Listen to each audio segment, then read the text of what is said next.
ez'amaanyi ng'omugamba weebale okikoze Yesu. Zikube kuba engalo ez'amaanyi wooli wootudde mu bizinesi yo, mu woteeri yo, ng'omugamba weebale. Weebale abikola. Weebale Mukama asitula abanvu mu nfuufu n'obatuuza n'abalangira. Manyi nti waliwo ekyatuula mu bulamu bwo.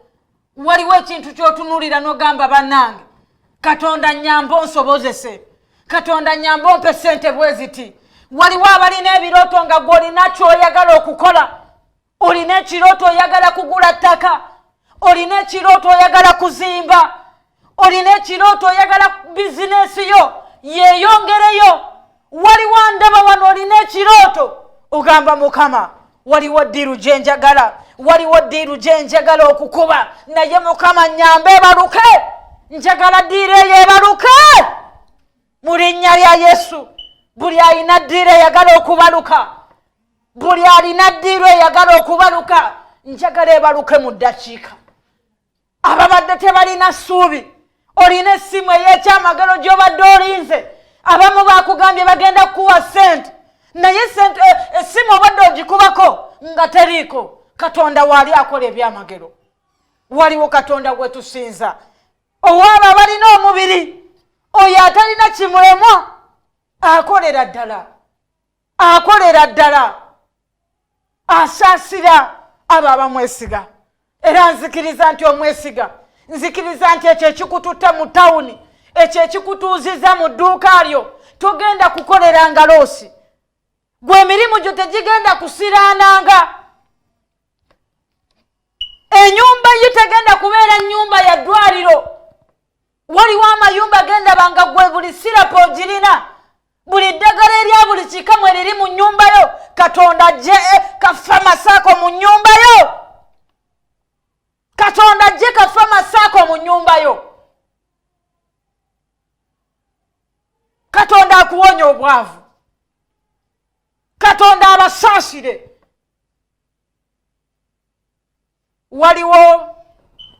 Waliwo abandaba nga gwe omusajja waavuga boda boda, naye nga boda gy'avuga teri 10 kyafunamu, akolera babboosi be. Naawe ne bw'oba ng'oliwa boda boda ondaba, obadde okomyewo ewaka oba olina edduuka kw'ondabira, naye nga gwe boda boda yo, nkiddamu, gwe boda boda yo togifunangamu, okolera bukolezi bboosi wo. Njagala Katonda olwaleero akufukeko amafuta ag'enjawulo. Njagala Katonda olwaleero afuka amafuta ag'enjawulo kweyo bizinesi, kweyo boda boda yo, otandika okufuna ssente z'otasuubira. Muzikirize nate mbanirize musawa yaffe ey'omwenda, wonna wonna w'oli wondabira, abali mu ebizimbe ebyenjawulo, abali mu bikuubo, abali mu kiyembe, waliwo abandabirawo Katwe, mu butale obw'enjawulo Kasubi, Nankulabye, mu Owino. Banange mbeebaza nnyo era njagala buli amala obudde bwe n'oba ng'olaba essaawa ey'omwenda, njagala obeere n'obujulizi obukwatibwako. Ate ekyo kyo nkimanyi abo abeesiga Mukama tebaswazibwa. Tulinga olusozi Sayuuni, terujulukuka. Lwaki oba onoonya Katonda? Lwaki oba omala obudde bwo n'onoonya Katonda n'osaba n'oba ng'olinga abo abalala abatamunoonya? Katonda aleetewo enjawulo, aleetewo ekikwawula. Toyinza kubanga gwe mu bizinesi y'otaddemu essaawa ey'omwenda osaba n'oba nga totunda. Katonda akwawule, bagambe nti oli buli bw'atega essaawa ey'omwenda, buli bw'aba nga asaba, bakasitoma bayiika, abagula emmere bajja. Haleluya! Gwateeka gundi MBS TV mu botiiki yo, waliwo abandabirawo Kasubi mu Masters Nail, bazita batya Masters Nail, ba Patrick, yes, ba Patrick, walayi. Njagala Katonda ba blessing. Mr. American, Yamaha West, waliwo ne Faith Fashion. Mulaba essaawa ey'omwenda naye njagala Katonda abaawule abatutumulire ddala abandabiraawo Katwe. Waliwo amaduuka awo agali e Katwe nga go gatega agatunda screen ez'enjawulo abali ku Yamaha Center nga gwe TV zo zonna wazibunya ABS TV. Oyinza okuba olaba bulabi ng'ekigambo ABS TV naye njagala olunaku olwaleero we bunaazibira bwe zibanga buli TV eriko ekigambo essaawa ey'omwenda bagiramuze ate bagigule mu linnya lya Yesu Kristo omwana ya Katonda omulamu. Nze Joan ku lw'essaawa yaffe ey'omwenda nzize wano olw'ekigambo kya Mukama. Tugenda kusaba, ogenda kumbuulirako ebizibu byo Katonda abigyewo. Nina abaana abawala abandiko benkoze nabo, Angel, Sako ne Gloria be bali ku kamera zange zinetoolodde ate nga mu control room nembaamu ne producer wange bikola ku buyimba, ekifaananyi, amaloboozi g'olabaago, Shafik yabanga abikolako. Ogenda kunsindikira message, nja kugisoma, nja kusabira naye nga gwe ayagadde oba ayagala empeereza yaffe oyagala kutusupportinga. Kino nzize nga nkibagamba buli bw'osupportinga obuweereza bwa Mukama n'osupportinga ne tuba nga tulaba amannya go era tukusabira naawe buli kyokwatako ne kiraba omukisa. Ndabye abantu Katonda bawadde omukisa okuyitira mu kusiga. Masa njagala Katonda akusumulula, oli mukazi musizi. Olunaku olwokubiri, olwokuna n'olwomukaaga tubeera ne counseling. Oyagala tusinkana, oli mukyala oyagala kuwabula obufumbo obukyankalanye, ebyamaka byo olaba bigenda, gwe waliwo ekiseera wotuuka ng'olaba amaka gagenda, olaba famire egenda, nga n'omusajja yatuuse ekiseera n'akwanjulira omukyala omulala nga takyali mu byakukweka. Aleluya! Nga bawo takyakukweka, yakulagiddewo n'akugamba oli ye mujjawo. Era ekiseera kyonna agamba oba ogenda genda. Osobola okutusinkana mu kansoli ezaffe ebeera 10,000 gyokka. Tombuuza 10,000 gyaki, gwe oli sigaddi. Gwe lwaki oyagala ebyobwereere? Ebyobwereere biwonya. Bw'obibaddemu obibaddemu bbanga ki? Olabawo nkyukakyuka. Kwega abantu abamu wejjeemu omutima gw'ekikopi. Omanyira omutima gw'obwavu mubi. Nga bansedde zino sente zonna zaki? Ekyo njagala Katonda akikuggyeko. Amiina. Omuntu alina sente aba just like that. Tafaayo, teyeefiirayo. Kati 10,000. Waliwo abantu abamu nga gw'okooya obwavu. 10,000 ogiridde. Naye ozirina naye era tezirina kyezikuyamba. Omanyina okubeeraawo ne sente nga yo eryawo tekula, tezaala, terina kyekola. Nakyo kibi nnyo. So 10,000 njagala bw'oba ogifunye gireete. Jangu tukukansolinge. Jangu oyogereko naffe buli mbeera gy'olimu. Nzikiriza nti woonoviira gye tuli oyinza ofunamu amagezi ate Katonda n'asaasira n'akuwa buli ky'obadde oyagala n'akugya mu mwoyo gw'obwavu. Omwoyo gw'obwavu nga gwe mu nnyumba yo esente oluwera 10,000 nga z'okomako. Waliwo abandaba olina bizinesi, oli mu kizimbe ekyo, oli muvubuka ondaba owakanya nnyo ebya Katonda. Omayinza njagala nnyo abantu abawakanya ebya Katonda ng'oli bulungi. Bw'oba mugagga ng'olina ggaga weewakanire naye ate gwe omwavu ogamba ngenda nakudda waka nkoze 1,000 gwe ndekedde waka. Waliwo n'amaka nga bakyakulekera 1,000 5,000. Njagala onnegatteko tubeere nga tusaba. Eyo embeera ekuveeko. Eyo embeera y'obwavu eve mu makaago. N'obanga 1,000 gw'olina okutemaatema. Abamu teguwera na kuwera. Waliwo yaŋŋamba nti bawe avuga boda mulekere 3,000. Imagine. Abakyala balina famire. Njagala bannange munnegatteko musawo ey'omwenda. Nze njagala abakyala abagagga ate nga nzikiriza waliwo Katonda akyusa. akyusiza ddala nga tukyasobola kulya mutwalo. Ngezo sente ze bakulekera nga tukyasobola. Katonda abijje ne mu nnyumba yo. Katonda abijje ne mu nnyumba yo. N'ogenda otunula kameeza nga ze ziriko. Ekyo abasinza Mukama, abasiga ensigo, abanoonya Katonda, abasaba, si kye tulina okubeera. Olwo ate abasamize babeere batya. Amiina. Nzikiriza ebyamagero Katonda byagenda okukola mu maka gammwe. Abakyala abandaba, waliwo omukyala bamuyita Naalongo. Nsaba Katonda akusanyuse. Nsaba Katonda wange akusanyuse.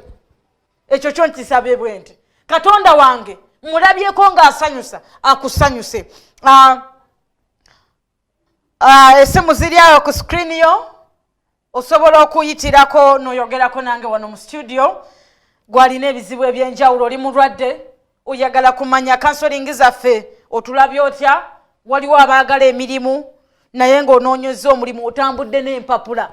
Omanye okuba ng'otambudde n'empapula wazizinga lunaatera n'oyulika. Ekyo kikome. Okolera omuntu naye sente yagaana okusasula, olinga agamba nti okolera muganda wo. Omwoyo gw'okukolera obwereere. Nze bannange, nze era nkyogera abalaba essaawa ey'omwenda, abasaba nange mulina kuba bagagga. Ate saagala nabo bakozese. Njagala weekozese. Noba ng'oli ku pressure, waliwo ne bawusigalo ng'ali ku pressure, era bagenda kunsanga nga nsaba, bagenda kusanga nga ndi ku ssaawa ey'omwenda. Katonda akugye mu mwoyo gw'obwawusigalo, akugyeyo. Era wembeera abansuza tebaagala kusaba, Katonda akufuula independent. Kitegeeza sente. Amiina. Kitegeeza sente nga tukyasuzibwa. Gwakeera 11 kwe gaba kusuza beebase gwe wazuukusedda. Ekyo ye kyakikugyeko mu Nazarensi. Nsindikira message ate ng'era ezo essimu ze zimu kw'oba osindika ensigo yo. Oyagala kubeera bulungi? Abantu abali obulungi be mwegomba bayita mu kusiga. Tewali mugagga ayita mu byawo bya luguudo luli awo luteredde. Basiga, beegayirira, banoonya Mukama. So kati gwe bw'onoosaba busabi Joani ali kumpewo, nze nange nasiga ate nkyasiga kuba nina byenjagala. So alina ensigo yo gisindike, ndaba amannya go nga bukyali, nja kusabira omukisa naye nga olunaku olwokubiri, olwokuna n'olwomukaaga nze ennaku z'otusinkaniramu wano e Kawaala. Ogenda mu paaka ey'ena Mirembe Road n'obuuza taxi ezigenda e Kawaala, bamanyiwo erinnya twalikola. Yes, waliwo abantu abamu nga tetukyanoonya kwa bulango, ate munnange mpitirawo erinnya twalikola. Nawe Katonda akuwa erinnya nga bizinesi yo eri ku kaalo, buli omu amanyi nti awo wa mukyala gundi, eyo bizinesi ya Martha. Nze kati wembeera bannange Katonda akuwa erinnya nga weekweka bwekwesi. Bagambe nti oyagala ebyuma eby'omulembe, oyagala kugula awali edduuka eritunda ebyo, gende wa mukyala gundi, erinnya olyekolere. Oyo omugagga waani ava mu kikomera kiri, eryo liba linnya. Oyo omukyala omulungi waani anyirira nti wa munnange wabba wooli. Kibeera bwe kityo mu abaagala obufumbo, ove ku lujja n'okusekererwa. Amiina. Omanyi wabawo abantu abakulaba naye kati oyo alina mugaso ki? Talina nagwe agenda kufumbirwa. Talina future, olina future. Gwe wenna ndaba ng'oli muwala myaka gyange, olina future. Era saagala weemale mu maanyi ng'otambula n'obutagasaagasa, osanga keekanampasa nga n'akatunda emberenge okewuubirako. Katonda aleeta owuwo ng'ategeera ng'ate agenda kukwagala. Amiina. Aleeta owuwo ng'akuwa ng'olabika bulungi ng'anga nawe weesiimisa. mukisa n'omanya okubeerawo nga naawe bba waakuswaza okwogera ng'omukyala waakuswaza okwogera nti ye gundi panga oli musiiwuufu Katonda abakube repair obudde nga budduka bulala okay abalina bayibuli njagala ogende mu okubikulirwa kabirimu era olunyiriri olusooka nti nendaba eggulu erijja n'ensi empya kubanga eggulu ery'oluberebere n'ensi ey'oluberebere nga bigenze n'ennyanja nga tekyaliwo nendaba ekibuga ekitukuvu Yerusaalemu ekijja nga kika okuva mu ggulu ewa Katonda ebikadde nga tebikyaliwo byewakaabanga amaziga nga tebikyaliwo okusingira ddala njagala Katonda akwerabiza amaziga amiina oba oli musajja oba oli muvubuka Katonda akwerabiza ekigambo ennaku mbi obwavu bubi bananga obwavu bubi akwerabize naye ate tosobola kwerabira kuba oba olina okujjukira naye ate asooka akwerabize ebyokupimiriza sente 10 tolwonoona kwatako 5 ebyasooka bijje mu makaago amiina ekyo nsaba kikubeereko gwalina okukkiriza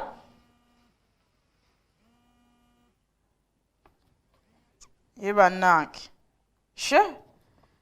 Joani Yesu yeebazibwe amutesi afuwa from Kayunga nina ekintawaanya nfuna bad dreams okay kale okuva n'olwaleero ebyo ebirooto ebibi leka bikomaawo.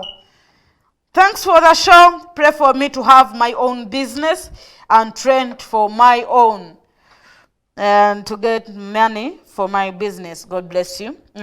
Njagala nnyo amannya gammwe bw'oba osindika message oba bw'oba ogenda kunkubira Vira TV yo amannya go kye nsinga okwagala manye mangu ki buzibu ki. Joani Namudu from okay, you are Namudu. My husband is taking alcohol or smoking. Pray for me.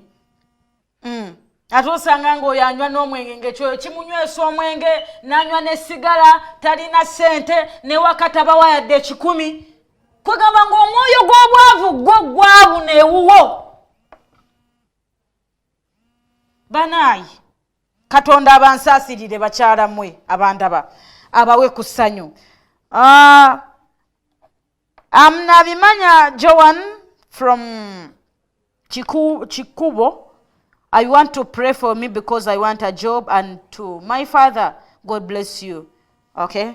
Sister Joan nze babirye ndi mukono ndi n'omusajja Ruganda muwangu yemu siri Muganda. Yoli naleeta luli olwedda. Halokola. Amanya go gwani nyabo. Buzibu ki Nabukenya Vira TV. Ekizibu kyandika mwana gwe mwami wange nange odo mpaka sente atendi namulwadde mbatesa musabire. Musabire ko munange ndi mugwadde omwami wange tata sente. Azirina nyinyi ne munnaye tazigabanza Nabukenya Florence. Aziwa abalala naye gwe twamufunamu.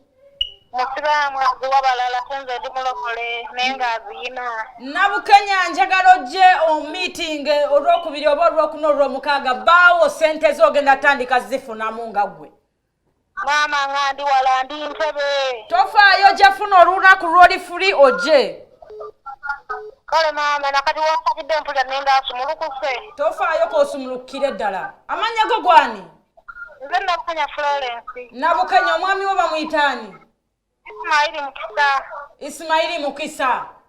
Ennyabo. Sente aziwa abalala bw'azikola.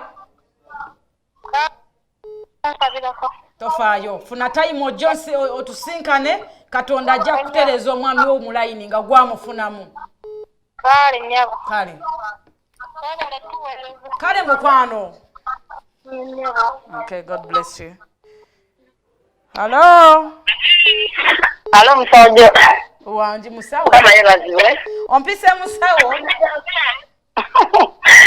Musajja wani mukama yebaziwe. Amina. Nze Farida. Nkwirire genda. Osinzidde wa? Jinja. Farida. Ndina obuzibu. Ogenze. Kale mukama akusumulule. Hello kola. Hello. Yes. Kale mukyalani amanya go gwani? Naye ng'oliyogera mpola oli wansi. Kiki buzibu ki?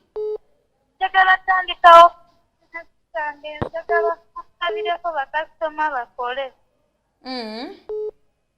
N'ekirala omusaayi guganya okuwona. Omusaayi guganya okuwona.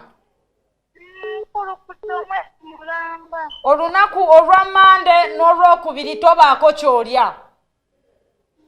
Osiibeko Katonda ajja kuleeta enjawulo mu bulamu bwo. Kale tofaayo dia. Tofaayo.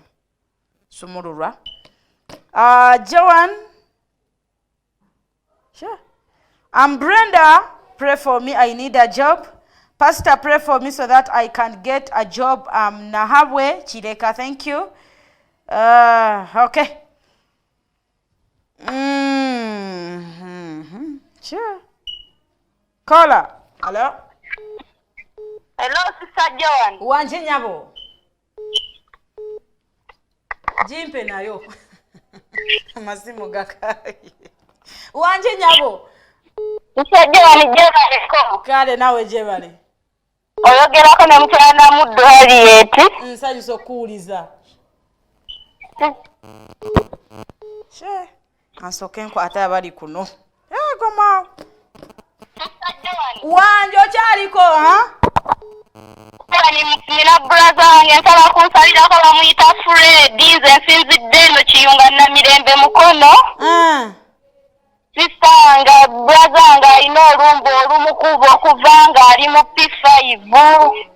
Lubeera lumukuba lujja mu mwezi ki?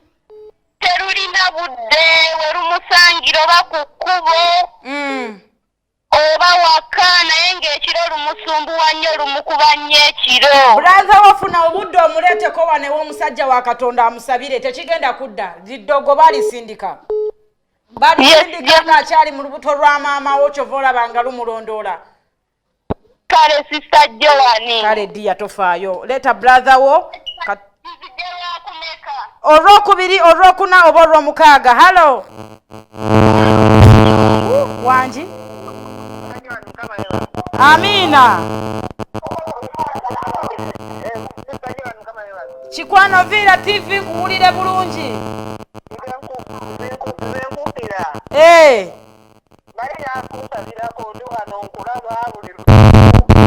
Amanya go gwani?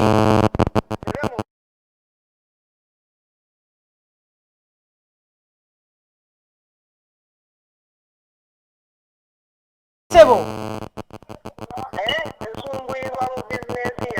Osumbuyizibwa mu bizinesi yo. Njagala onkwatire ekintu ekimu mu bizinesi yo.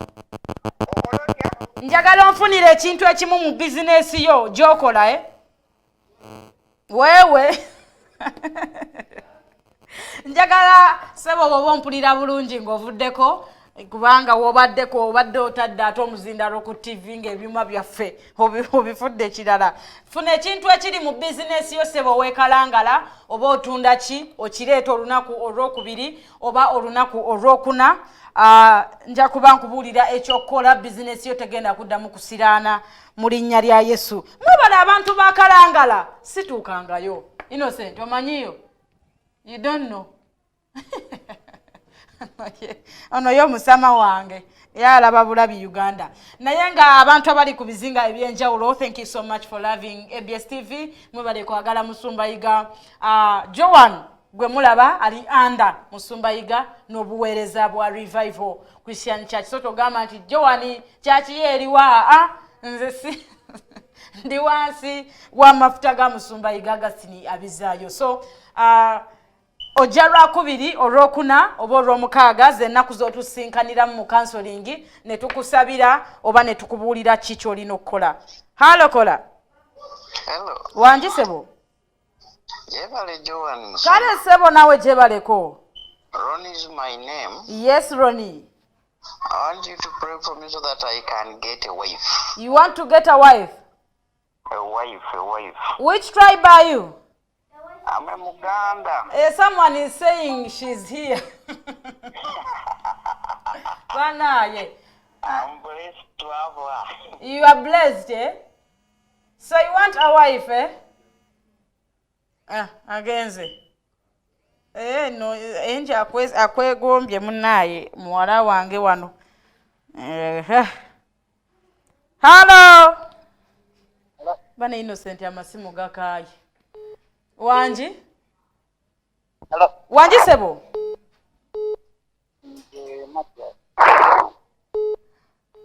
Vira TV. Abantu bali mu kulwanira kuyitawo.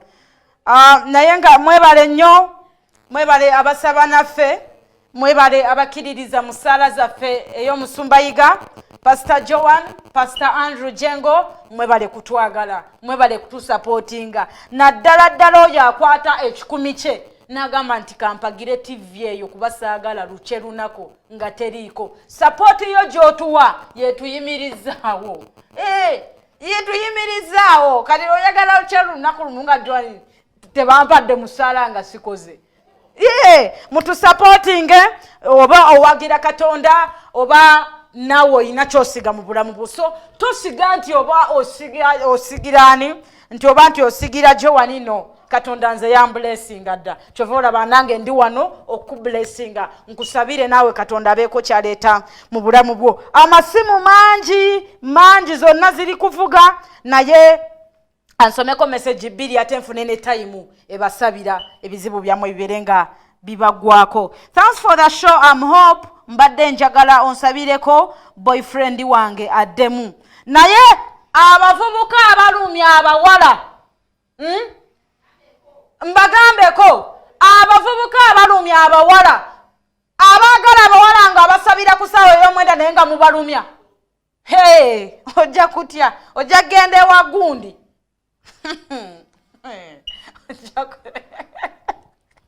Ojja kutya nti abavubuka b'essaawa ey'omwenda abawala b'essaawa ey'omwenda tebabazannyirako. Ate gwe muwala gwandaba bw'obanga ofunyeyo ekivubuka ekimantaala jangu mu counseling otusinkane olabe tekigenda kuddamu kupaalira walala. Naye nedda abaana battu mubalumya nnyo. Tomuwa ssente kyokka oziwa balala okwabula bukwabuzi. Nkooye. Halo asembayo. Pozi ngambye mazima. Halo? Halo? Gwe mbadde mpadde chance esembayo ate aganya okwogera. Munzikirize nkozese empeta eno erika amafuta ag'enjawulo. Togamba nti ye lwaki akozesa mpeta, ye lwaki atusabira mpeta. Ndabye abantu nga bajulira nti Katonda ayina kye yakola nga Joan otadde empeta ku screen eno. Empeta eno si kugamba nti mpeta nti yaki, naye twagisabira ne tugifuula ng'enkwaso. Moses oba Musa yalina omuggo mu ngalo. Omuggo guno yali tagujje nti mu busamize nti oba ki, naye Katonda n'agukozesa ng'enkwaso. N'amugamba nti kozesa omuggo ogwo gukube ku mazzi abaana bange bayitewo. So nene empeta toyogerera bingi. Bananga abavubuka oyogera bingi. You overtalk.